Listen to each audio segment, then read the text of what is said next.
God bless you, family, and welcome back. It is tea time here with Wings of an Angel, and we are doing our Proverbs 31 month agenda for today. Verse number 19 is our focus for this morning. And again, I thank you for joining me. I thank you for going through this journey with me.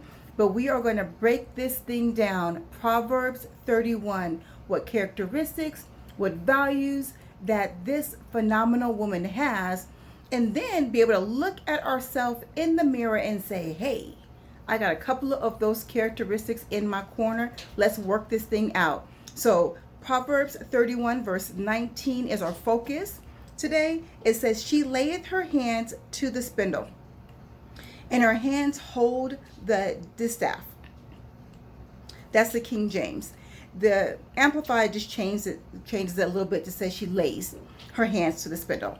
The New Living Translation kind of breaks it down just a little bit more, and it says her hands are busy spinning thread, her fingers twisting fiber.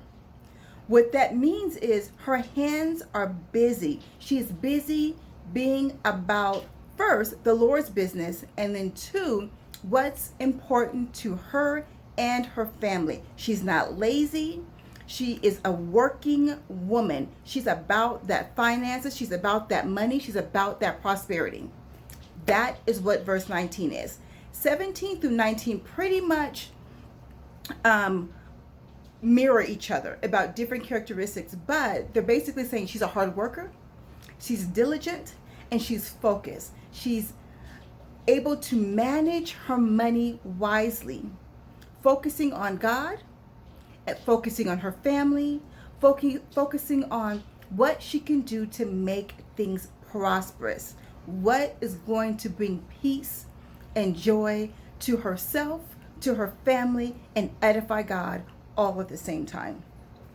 The characteristics is basically saying she's diligent. She is spinning. She's got her hands. They are busy. Not busy in mess, but busy being productive.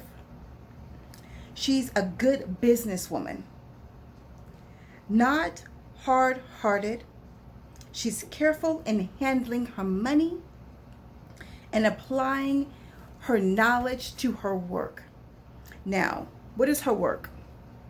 Whatever her natural assignment is, but it's also the work of being that vessel, being that example to those women that are around you. Again, we talked about, I believe it was in verse number 11 and 12, about being the example and ensample for the women that are around you. Sometimes you're that only virtuous person in your family. Sometimes you're the only person in your family that people can trust. That you're the only person in your family who knows how to handle money. Well, guess what? That's your assignment as that Proverbs 31 woman. And for those of you that are doing that task, note you are hitting the mark. You are that P31. You are showing your daughters, your nieces, your nephews, what it means to manage your money, to be useful with your hands, focusing on God. You're showing the women that are around you what it's like to follow after God and for the blessings to flow through your life because you're diligent and you're mindful about your finances, about your money, where you're sowing your seed, what you're keeping busy with. So I say all that to say, be diligent, be mindful with your money, continue to focus on God, and be that ensample and example for the world around you. I pray that you are blessed and encouraged. Stay motivated and know that God loves you and I love you. I'll see you tomorrow.